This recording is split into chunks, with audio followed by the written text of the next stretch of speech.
Monsieur Duhem, bonjour. Bonjour. Bienvenue dans notre salon. Bien, merci beaucoup. Dans un parc de Laval, pourquoi? Qu'est-ce que ça signifie, ce parc-là, pour vous? Bien, ça signifie beaucoup. Puis, là, je ne voulais pas devenir émotif, mais j'ai grandi ici. Mais la maison de mes parents était juste devant moi, sur Antonio Barbeau, au parc Louis-du-Rocher, dans Vimont, dans la Cité de la Santé. J'ai grandi ici. C'est mon hood, comme on dit en bon québécois. Monsieur Duhem, on est à la mi-campagne. Oui. Comment ça va aujourd'hui? Bien, ça va très bien. Je suis très content. Moi, c'est ma première... Tu sais, j'ai fait beaucoup d'élections. J'ai quand même de l'expérience politique. Là. J'ai travaillé beaucoup pour des chefs. J'ai conseillé beaucoup de monde.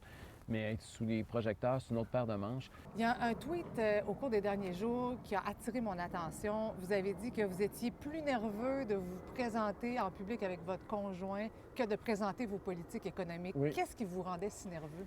Bien, mon conjoint, parce que... C'est une bonne question, là. François, c'est un gars très réservé, puis j'avais juré que je n'irais pas en politique.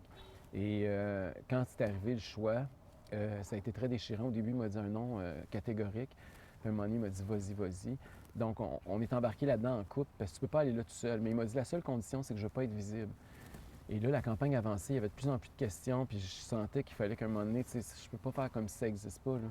Donc... Mais est-ce que ça vous stressait de vous afficher en couple? Non, c'est pas moi que ça stressait, c'est un gros stress pour lui, puis ça me stressait moi parce que je savais que j'y imposais quelque chose que j'aurais voulu éviter. Mais on sait qu'il y a plusieurs conservateurs qui sont contre le mariage gay. Là. Vous Oui. êtes un chef ouvertement homosexuel. Vous ne semblez pas être un conservateur avec un profil vraiment typique. Quel genre de conservateur vous êtes? Le Québec n'est pas conservateur, on va se le dire. On est une société ouverte, une société tolérante. Je pense pas qu'il y a de conservatisme social au Québec.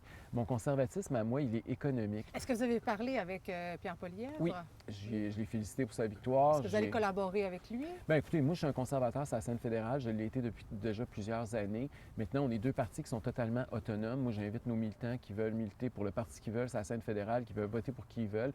Mais c'est sûr qu'on a des atomes crochus. On a le nom en commun, même si on n'a pas le même parti. Et on est deux partis qui s'identifient sur l'échiquier au centre droit. Vous avez des partisans, des supporters qui sont adeptes de la théorie du complot. Il y en a certains. Puis il y a même un candidat qui remet en question la théorie de l'évolution. Est-ce que vous êtes à l'aise avec ça?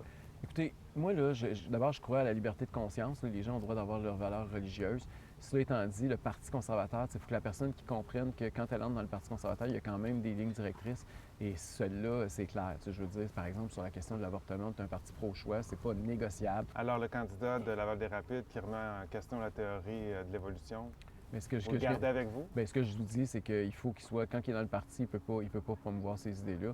Il peut, dans sa vie privée, là, faire ce qu'il veut dans son milieu religieux. On va parler d'économie. Bon, on ne reviendra pas sur, évidemment, toutes les taxes que vous n'avez pas payées. Je pense que vous vous êtes Payées en expliqué. retard, je les ai payées. Payées en retard, très en retard.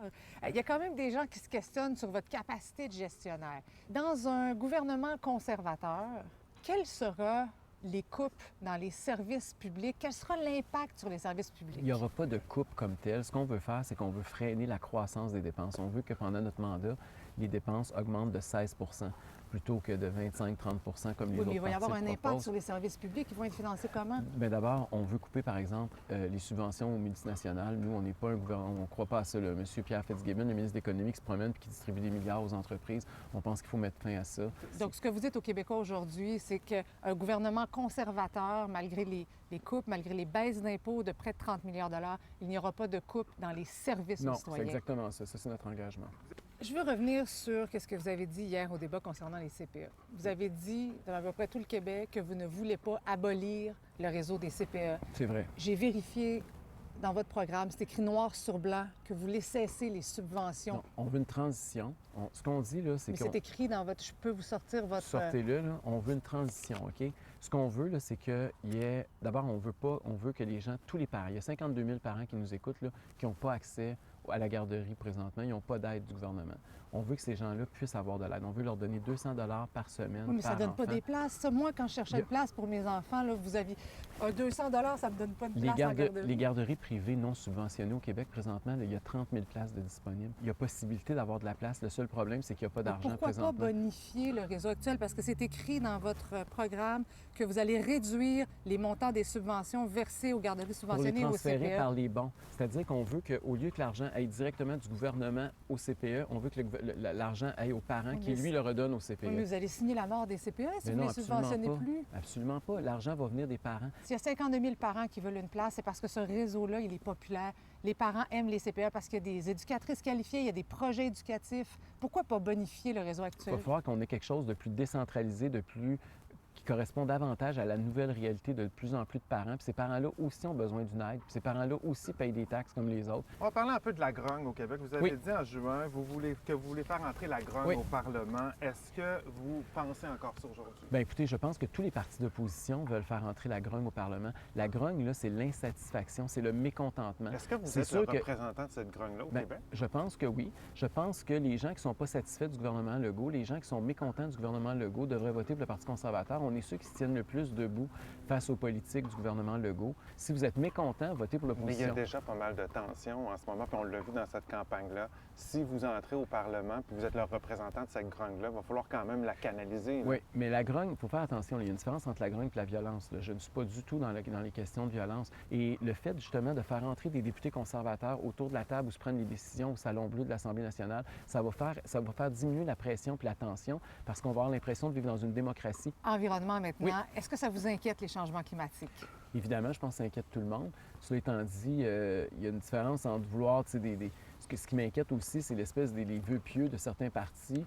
C'est bien beau, c'est facile, puis on aurait pu embarquer là-dedans, nous autres aussi, puis dire on veut réduire les gaz à effet de Qu'est-ce que serre vous de suggérez 75 pour améliorer ça? Il y a plusieurs choses qu'on suggère. D'abord, on suggère, par exemple, on veut un projet pilote sur la gratuité des transports en commun à Québec.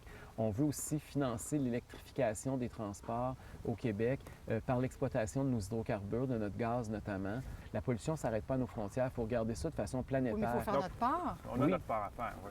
Mais faire notre part, là, c'est là que je ne suis pas d'accord avec les 4 autres partis. Ça peut vouloir dire, par exemple, exploiter notre gaz au Québec, envoyer ça, le liquéfier, l'envoyer en Allemagne, leur permettre de remplacer Les les usines de experts disent charbon. que ça va être trop long, puis que rendu là, Ils vont les être rendus autres ailleurs, vont être eux, rendus avec- ailleurs. D'abord, ça fait 4 ans qu'on aurait dû aller de l'avant parce que la CAQ avait dit qu'elle était pour, puis finalement, quand elle est arrivée au pouvoir, elle a changé son Oui, fusil mais on ne peut pas d'épaule. refaire le passé. Deuxièmement, au lieu de faire du gaz liquéfié, on peut faire du gaz comprimé. Ça va être 12 à 18 mois. Qu'est-ce qui serait une victoire pour le Parti conservateur le 3 octobre? 1, 2, 4 candidats? Moi, je pense qu'on a déjà gagné. Je pense qu'on pourrait causer la surprise parce que j'ai l'impression que les sondages nous sous-estiment, parce qu'on a tellement été diabolisés que j'ai l'impression qu'il y a beaucoup de gens qui, lorsqu'ils se font appeler, n'osent pas dire qu'ils votent conservateur, mais quand ils vont être tout seuls dans l'urne avec leur bulletin de vote, ils vont peut-être surprendre bien du monde.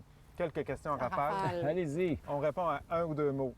Votre pire ennemi en campagne électorale? moi-même. Pourquoi? Bien, parce que j'ai toujours peur de me mettre les pieds dans la bouche.